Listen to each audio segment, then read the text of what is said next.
This is so good.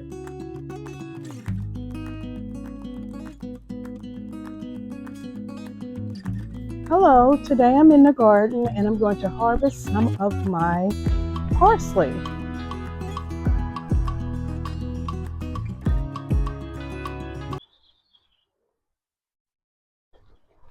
Here we go. I'm just going to chop most of this off and it'll grow back.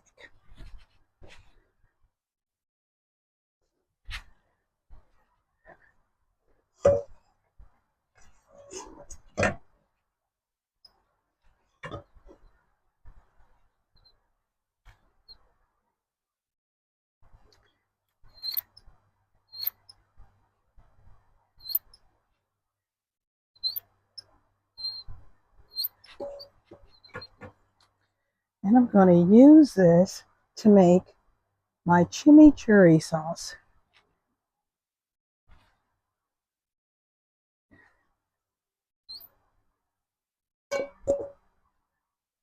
Hello, my name is Trina, and today I'm going to make chimichurri sauce. I'm going to use my fresh from the garden parsley and my garlic. And I'm also going to use the infused olive oil that I made the other day.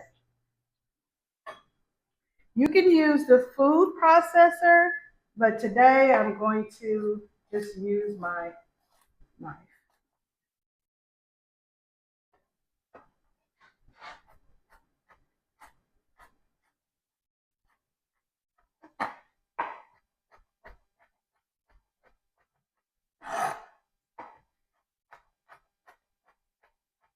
Now the recipe that I'm using is a traditional Argentina chimichurri sauce, and I will link it in the description below.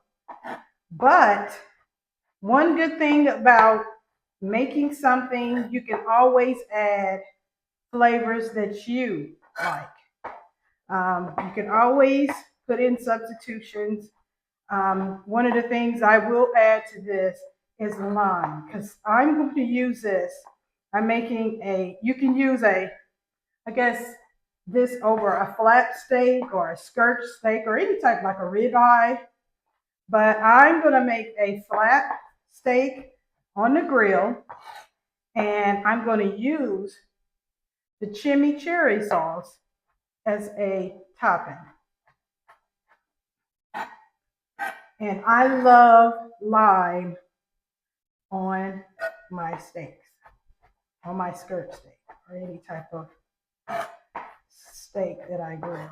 You can make a lime butter sauce. You can use this chimichurri sauce. And one note, it's better to make this and then let it sit for 24 hours because you want all the flavors to, just mix well together.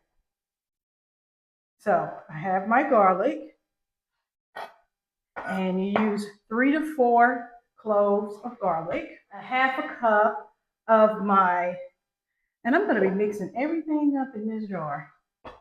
So I'll just add my garlic.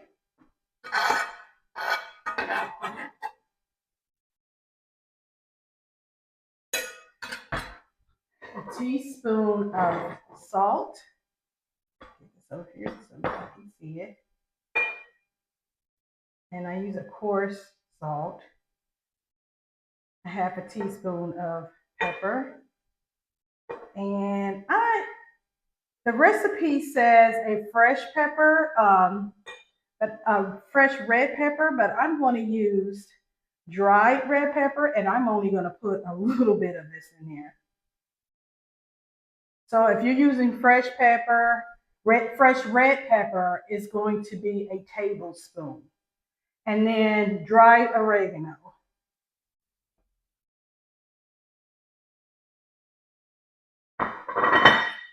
And then about a half tablespoon of that. Or not tablespoon, teaspoon.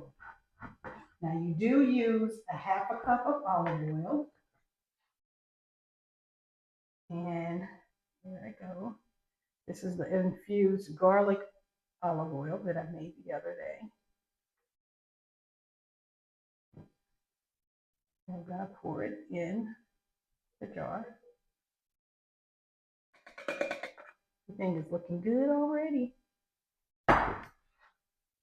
And then I need 2 tablespoons of red wine vinegar.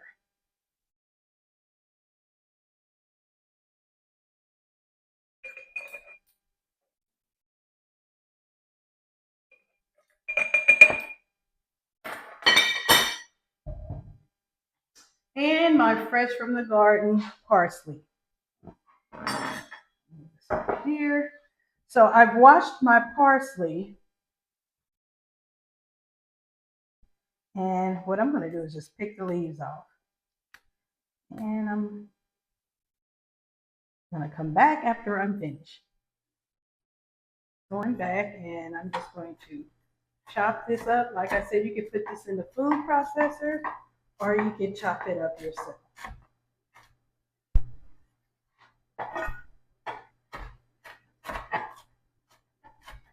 And you want this as fine as possible.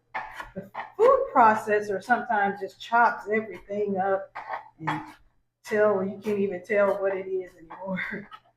And at least mine does. So I want to at least see some of the greens.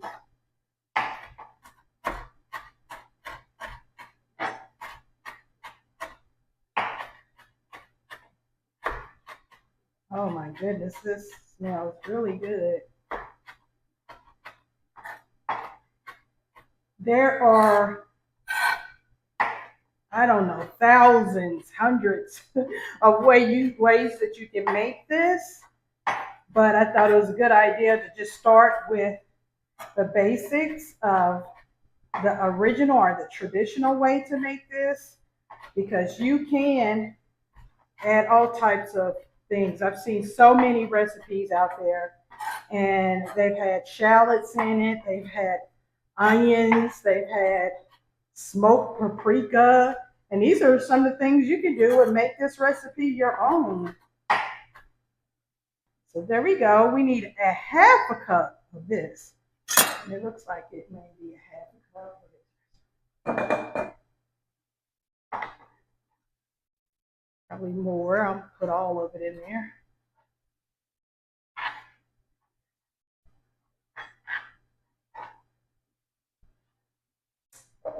Add this to my jar. Slowly. Making a mess.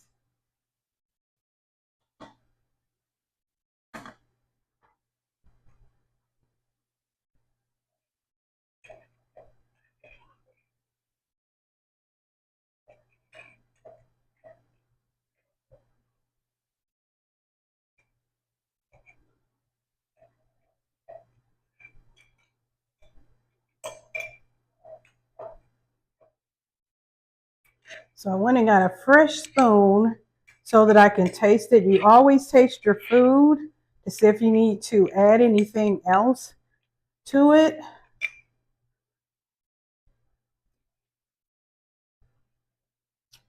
This is so good. I haven't even added my lime. I don't even know if I want to add lime to this. We will see, but this, like it is the traditional way, is delicious. Wow. Lots of flavor. And I don't eat parsley that much. I love cilantro because I was thinking about making a substitution, but I think this is great by itself. You can make your adjustments or substitutions later, but I think you should try this like it is first.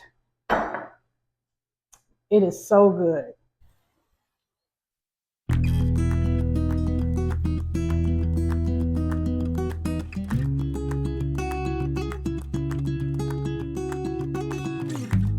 Thank you for watching.